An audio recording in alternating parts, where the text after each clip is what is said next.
Hey everybody, I'm Corey Taylor. And I'm Gina Pizzalia. And today we wanted to take some time to come to you and share with you something that I know that is kind of affecting everybody. As a matter of fact, it is affecting everybody, especially with what's going on in the election. It seems like stuff is out of control. But we want to talk about something that's even more serious, and that is about dealing with despair. This picture that you see of this young lady, that's quite often how it feels when people are dealing with despair. So today we want to give you some hope in dealing with despair. And what better way to do it than to have our expert talk to you, Dr. Gina Pizzalia. Yeah, hope is an emotion that moves you forward when you're stuck. Like if you notice her hands are over her face, she sees no direction, she's curled up. When you're in despair, you're stuck. So there's so many variables that make a person feel hopeless. So give us some of those. So some of the things that make you feel hopeless is when your brain starts having what I call mood thoughts. Okay. Do you know what a mood thought is? No, let's hear it. Okay, a mood thought is really based on little file folders in your brain that are connected with mood states. Okay. So a mood state would be a state of depression or a state of anxiety. Okay. Both of them hold the files of despair. Oh, wow. That's some interesting stuff. But what I would like to ask you real quick is, give us some key ways once they understand they have those mood things going on. How can a person start moving their way out of despair into feeling hope? Well, if you think of the file folders that are mood thoughts, you have to start recognizing what is a mood thought. It's a thought that just goes along with a chemical feeling. Okay. So our chemicals start feeling blah because we can't go out and see people because so many of us on Thanksgiving aren't going to get to meet with family. And so a chemical feeling happens and it creates a mood, and then a mood connects with thoughts. Right. So you have to understand what thoughts are connected.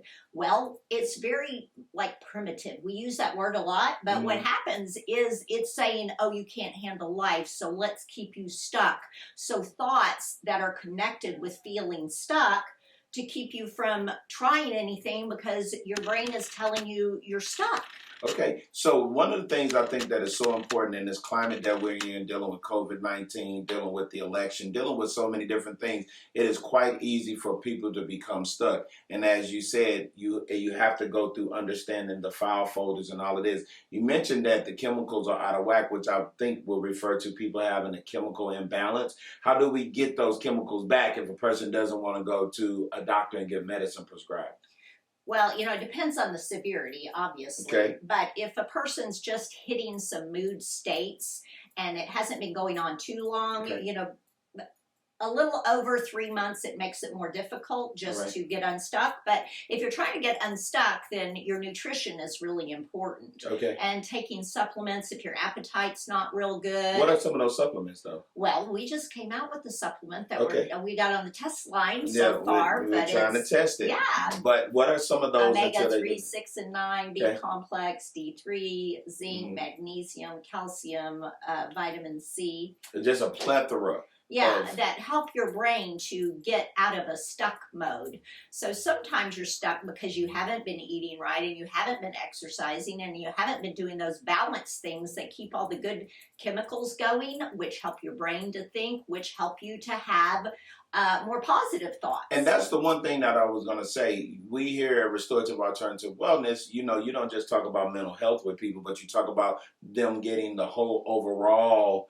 part, which is the health, the working out and the eating and things of that nature. A lot of times people don't understand is that sometimes when you're not feeling your best and despair is starting to kick in, just a trip to the gym sometime to work out, to get endorphins coming. Here's another thing that I found that was so awesome, that when I was dealing with my own despair and depression, it was amazing how sunlight can literally just help you change your mood. Yeah, and that's the D3 that's in the supplement. Exactly. Too, is to the be vitamin able to add, D3. Yeah, to be able to add some light, literally, yes, to how your dark thoughts are. Serotonin, is that's what it is? Yeah, well, that's what deal with your serotonin levels. Yeah, but there's all kinds of good chemicals like dopamine, norepinephrine. Yes, exactly. By playing music or dancing, or so you sometimes fake it till you make it kind of thing. Yes. Like getting up out of bed and getting yourself dressed up. Even when you don't want to get out of bed, Yeah. even when you don't feel, just like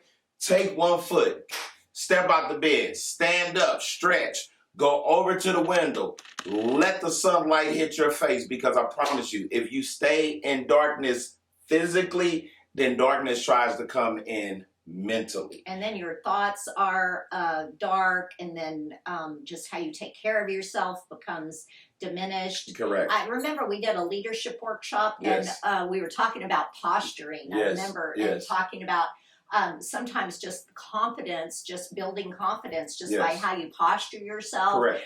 how you smile, your expressions. So there's so many things that we have that are make us able to get out of despair. And Okay. so then hope is that next movement kind of mixed with faith that actually helps us start envisioning where we're going. The Right. scripture says hope deferred makes the heart Bro. sick. Yes. So that means, like, when I have no sense of hope, I can't see, I can't press forward, I can't set goals. So, Right.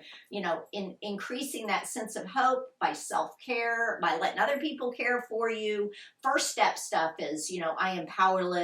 This makes my life unmanageable, but there's a God who can restore me to sanity. Okay. So And that's some dope stuff. But we can't keep going, because she'll go all day. I hope that the stuff that we've shared with you will help you deal with your despair and help you to start moving towards having hope, because like she said, if you don't have hope, it does feel like everything is despair. So until next time, I'm Corey Taylor. I'm Dr. Gina Fasalia. And we will talk to you soon.